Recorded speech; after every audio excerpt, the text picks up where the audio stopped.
जैसे ही मैंने मांगने वाले को झट से कुछ पैसे निकाल कर दिया ही था कि पांडे जी ने फौरन कहा, ये फ्रॉड लोग होते हैं, इन्हें जरा देखभाल कर देना चाहिए।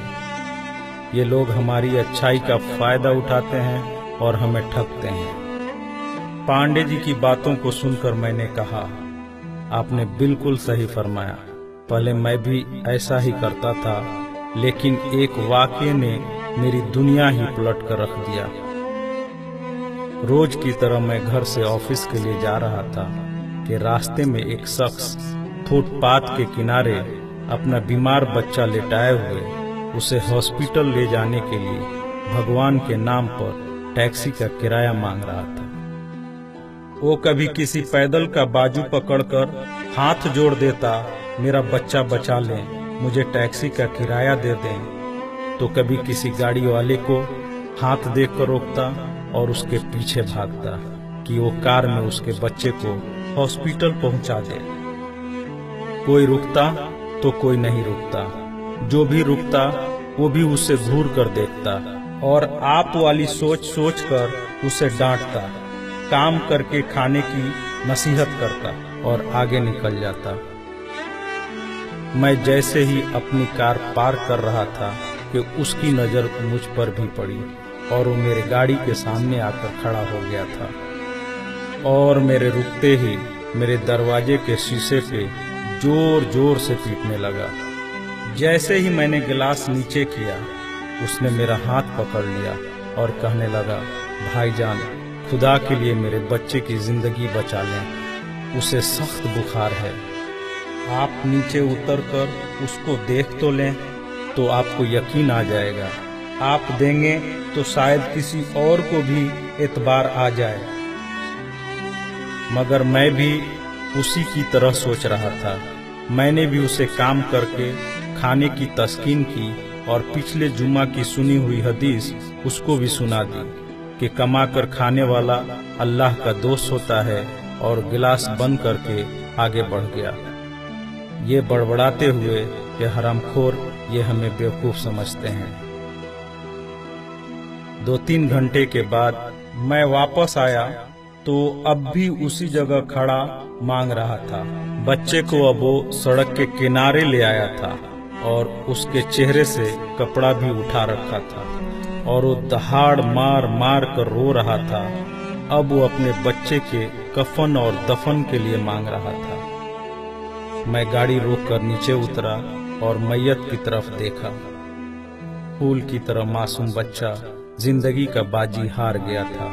मेरे रोंगटे खड़े हो गए। मैंने जेब में जो कुछ भी था जेब से निकालकर बेगर देखे उसके तरफ फेंका।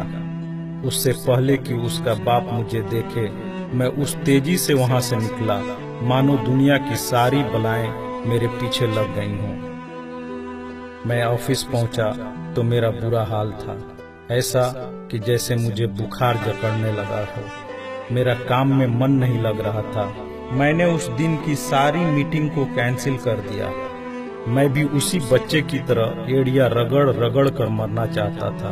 2-3 दिन के बाद बुखार को तो आराम आ गया, लेकिन मैं जहनी मरीज बन गया था। मुझे लगता था कि मेरी उसी सोच से वो बच्चा मर गया। कुछ दिन गुजरे, मैं ऑफिस में स्टाफ से बात कर रहा था। तब तक रिसेप्शन से आवाज आई, सर आपसे कोई मिलना चाहता है। मैंने पलट कर देखा, सामने उस मरे हुए बच्चे के बाप को देखकर मुझे चक्कर आ गया और मैं पत्थर का बुत बने उसे देख रहा था। तभी उसने अपने जेब में हाथ डालकर कुछ पैसे निकाले और मेरा शुक्रिया अदा करके कहने लगा कि आपके पैसे बड़ी बरकत वाले थे। शायद आपके खुलूस की बरकत थी कि मेरे बहुत सारे काम हो गए। सारे खर्चे के बाद कुछ पैसे बच गए और उनमें से कुछ पैसे मैंने उधार लेकर डाले हैं। ये आप कबूल कर लीजिए, बाकी मैं आपको जल्द ही वापस कर दूंगा। मैंने पैसे वापस लेने से सख्ती से इनकार कर दिया और मिन्नत करके उसे पैसे रखने को राजी कर लिया। और जैसे ही वो जाने लगा, मैंने उसे रोका और अपनी कंपनी में काम करने के लिए पूछा। वैसे राजी हो गया जैसे उसे काम की ही तलाश थी और किसी ने उसके दिल की बात सुन ली हो। वो बहुत खुश हुआ और अगले ही दिन से मेरी कंपनी में बतौर वॉचमैन काम करने लगा।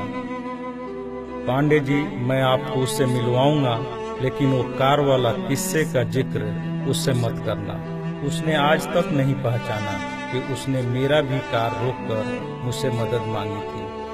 वो मुझे एक बड़ा ही नेक इंसान समझता है, जिसने उस बच्चे की लाश देखकर अपना सब कुछ निकाल कर दे दिया। पांडे जी, उस दिन के बाद से मैं किसी को खाली हाथ नहीं लौटाता। थोड़ा सा देने से ना वो अमीर होता है और ना मैं गरीब। बस दिल को तसल्ली होती है। और रह गई लूटने की बात, तो पांडे जी हमें कौन नहीं लूटता।